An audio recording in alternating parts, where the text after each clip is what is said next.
Your retirement calculators are wrong. Everyone now again will email me. I got this retirement calculator. What do you think? I had a guy email me a couple today from the fire people. The fire people, and I gave it a looksy loo, and the first thing that jumped out at me, I'm like, we're using historical rates of return. I don't care about historical rates of return. I don't know why you would use that.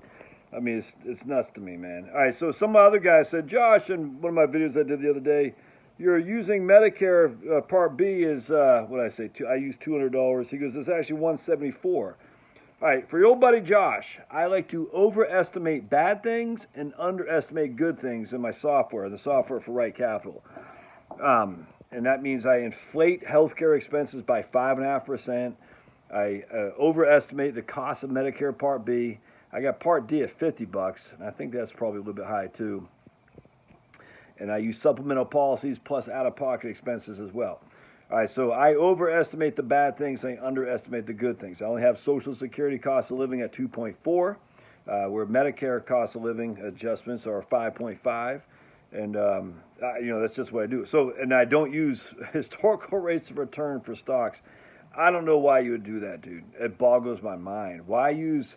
I mean, think about it. Let's say you had I need in my head because I'm a simple-minded caveman. You got a 15% standard deviation, and you had a 10% median rate of return.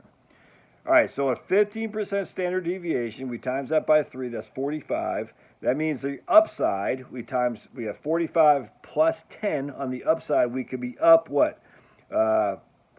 55. On the downside, we could be down 35.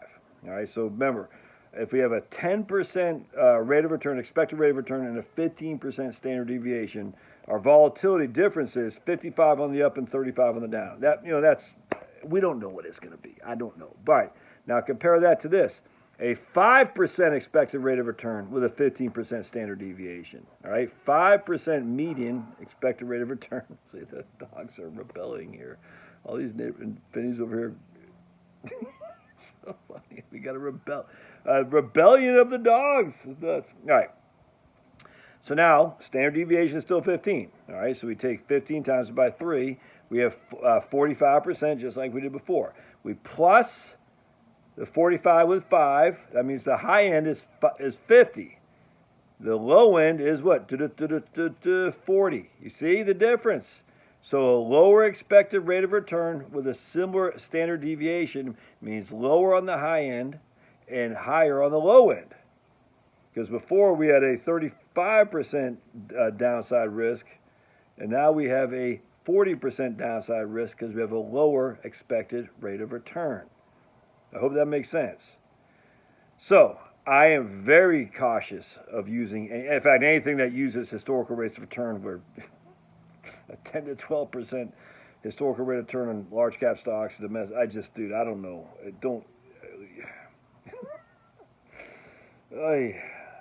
I'm not saying all. I'm sure there's a way you can adjust your median rate of return and your standard deviations. I haven't seen much in terms of software ability to do that. Does FireCalc do that? I can't remember FireCalc. Let me look at firecalc.com. Oh, sorry. Oh, it's okay, baby. Let's look at firecalc.com. Firecalc.com. Let's see if they allow us to model rates of return differently than what the historic ones are. So we're going to go to our portfolio, firecalc.com. I love this software. I do. Big fan, long time, first time. Okay, it's taking a long time. So let's talk while it's taking a long time to... Oh, here we go. It doesn't look like it. Portfolio... Okay, there we go. Yeah, right on. Yeah, but random... There we go. Sweet. It does. A portfolio with random performance with a mean total return portfolio of XYZ and a standard deviation. Yeah, there you go. Sweet. And so it gives you a FireCalc calculation. Should be based on a portfolio invested in Historical rates of return, a mixed portfolio, a portfolio with consistent growth rate. Don't do that unless you got a fixed rate of return, i.e., a fixed annuity or something like that. Or a portfolio with random performance, a mean portfolio. That's our standard. That's our median. Not our median. That's our mean or expected rate of return. 5. And a variable of that's your standard deviation. Oh, dude, that's fantastic. And Firecalc.com kicks ass. I love it. Anyway, so if you're not changing those numbers and you're just using historical rates of return, you're freaking wrong, dude. You're way over optimistic, man. I'm not. I'm from Maine. I'm an island in the coast of Maine, on Peaks Island, Maine, in Casco Bay. If things get bad in the Northeast, dude. When things get bad, that's why we're natural preppers up there. Because, like, dude, the wintertime comes, you're in a world of hurt if you're not prepared. That's a doggone fact. So I always like to assume the worst and pray for the best. And if I can get by, life is good. So again, today I'm 52 years old and something. I've set a record. Today I've set a record for how many consecutive days I've I'm above ground. The guy I was talking to in Publix yesterday. I was ringing up and he said, how you doing? I said, man, just breathing. Just breathing. He goes, that's good. He goes, yeah, I'm setting records too. I said, yeah, what's that? He goes, I increased my record of consecutive days above ground. Oh, dude, I said, that's fantastic. Oh, starting to get some thunderstorms. All right, we'll see you.